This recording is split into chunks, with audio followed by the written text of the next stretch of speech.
Hi, my name's Jen Ripp and I'm the Assistant Orchard Manager here at Seed Savers Exchange. Welcome back to the orchard. Thanks for joining us. Today we're going to look at how to winterize your tree and in general prepare them for the winter ahead. Now, winterizing your tree is very simple. We want to make sure that your tree is protected against some of the pests that you have in your area. Here in Zone 4B in Decorah, Iowa, these pests include meadow voles, mice, rabbits, and deer, and sunscald. So we want to just make sure that we have a physical barrier in place sometime between when the tree becomes dormant in the fall, usually around here that's late October, beginning of November, and before all of this lush vegetation freezes out and all of our pests look to your tree to eat for the winter. So while it's always important to make sure your tree is guarded against things like deer, it's extra important at this time of year to make sure it's guarded against rodents like meadow voles and mice that I mentioned before. And those pests are going to depend on the area that you're at. So when to do this kind of protection, we say it's best done as the tree is becoming dormant and as things around it start to die and your tree becomes kind of the tastiest thing to munch on. So for us here in Decorah, we usually say around the end of October or beginning of November. Now we've had an exceptionally warm fall this year, so this might actually get pushed back. We'll be waiting for something called a killing frost, which is a frost that is going to take the leaves off of your trees as well as most of the leaves around.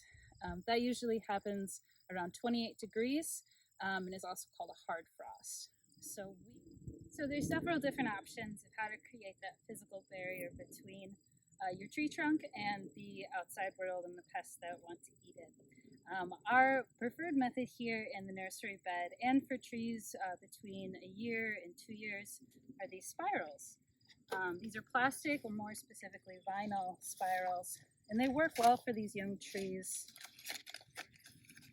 because they offer a little bit of ventilation, but they're also pretty flexible in that way.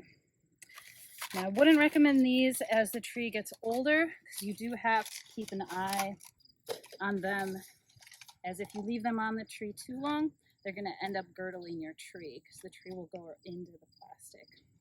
So this is the best option for younger trees. They come in a variety of sizes too. They're the most widely available. As you can see, we have a few different heights of trees, and they make these to suit that. We have a few here that are about 3 feet tall, and so we'll want to wrap those kind of all the way up. The next option we have that we usually use for slightly older trees is like a corrugated tube like this. It just has a little bit more structure to it, but less ventilation. This is also if you forget about it, heaven forbid, and the tree starts growing too wide, it's not going to hurt your tree as much as the spirals will. Another option for trees, especially as they get older, is mesh. You have both the plastic and a wire mesh here. And this can also be used, you can use chicken wire for this. You can use old fencing. Also for plastic options, you can use 2-liter soda bottles. It's really anything that has a firm seal with the ground, as I'm going to show you in just a minute here, and can just stop any rodents from getting into your tree. Now, a benefit of using this mesh versus the plastic or the corrugated and the spiral is that you don't have to take these off in the spring. They are well ventilated, as you can see, and they allow air to pass through, and they also provide a pretty good barrier for things like weed whips and different machinery that you're going to be using to trim around your tree. So that's a good option for that. One thing that they won't prevent is something called sunscald. So that's a benefit of having these plastic guards, is that they're going to be able to reflect the south and southwest sun rays. This is not an issue for all zones, so I would check with your extension area, but sunscald is basically a sunburn on your tree. It's going to get these harsh angles of sunlight that'll activate its dormant tissue, and then when the temperature plummets at night, those cells are going to explode and kill that tissue. So this prevents that, and the mesh does not.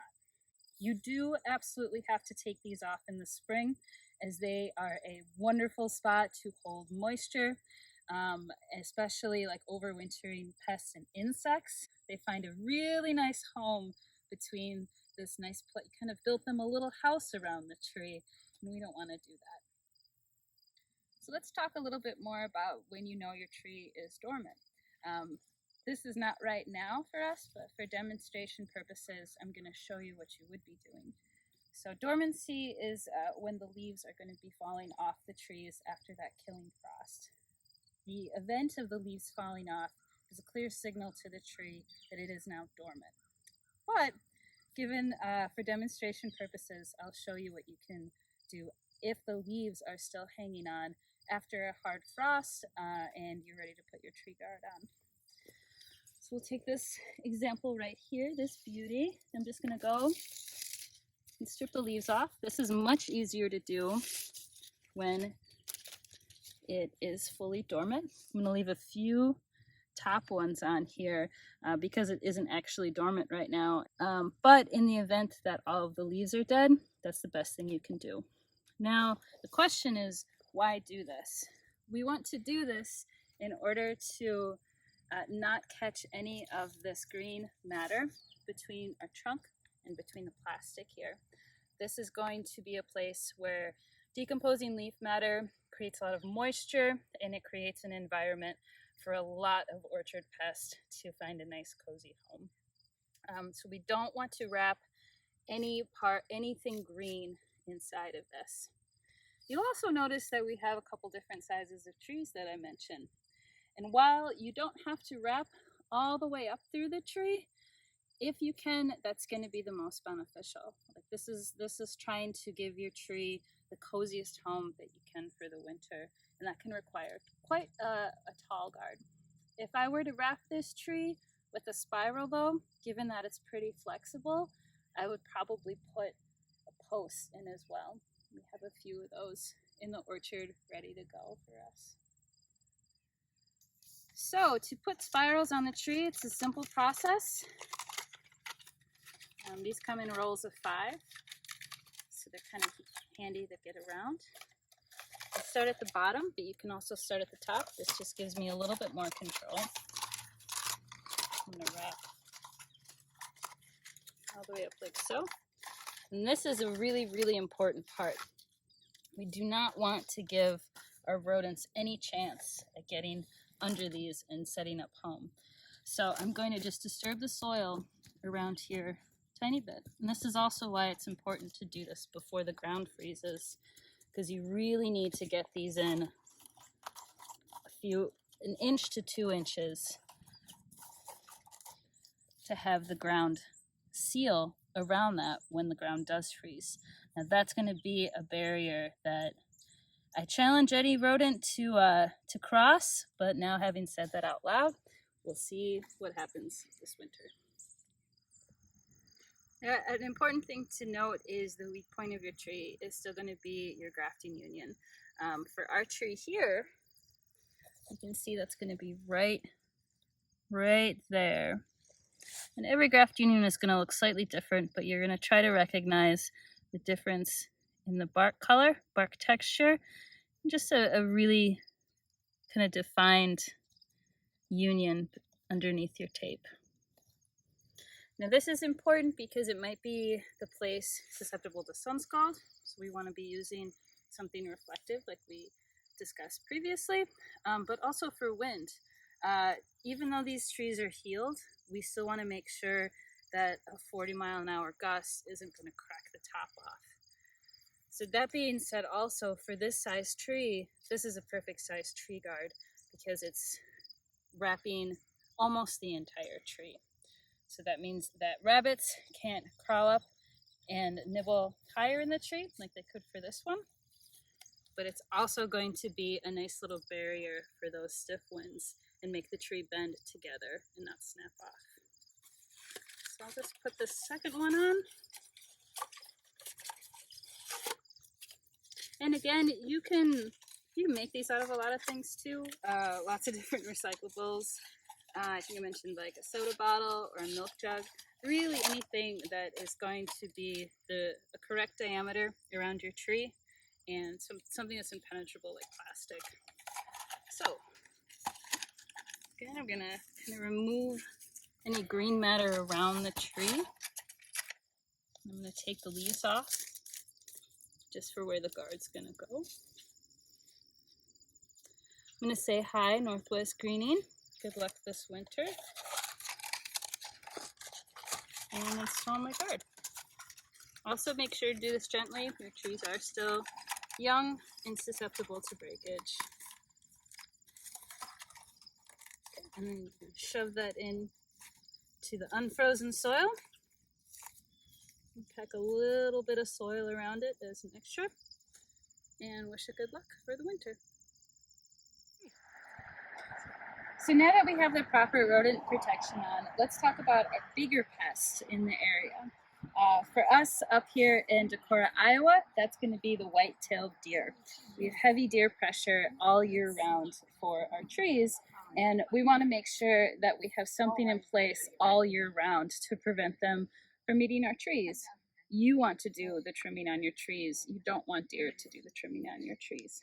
Like rodents too, they're going to be hungrier in the winter because of less available food. So as you can see, we have 3 T-posts set up. After a lot of trial and errors, 3 T-posts is kind of the minimum that you want to do.